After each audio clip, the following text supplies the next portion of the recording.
阿蘇啱啱睇段新聞啦，就講呢個泰國女 DJ 女網紅喺布吉玩期間咧，夜晚喺酒店嘅時候咧，俾人哋開佢房門。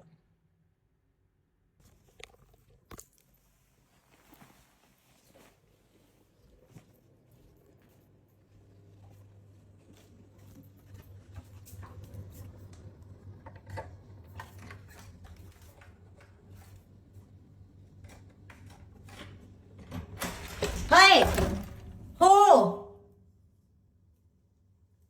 ใครอ่ะไอ้เหี้ยเปิดเข้ามาอย่างนี้ได้ไงวะ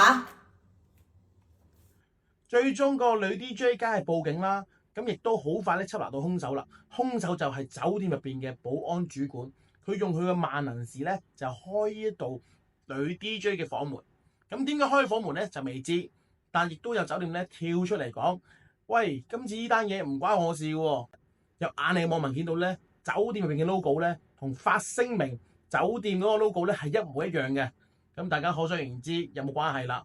咁阿蘇都呼籲大家啦，唔理係男唔係女，自己一個住嘅時候咧，一定要鎖好道門，甚至乎咧買啲外掛嘅鎖門器，咁以策安全。大家小心一啲。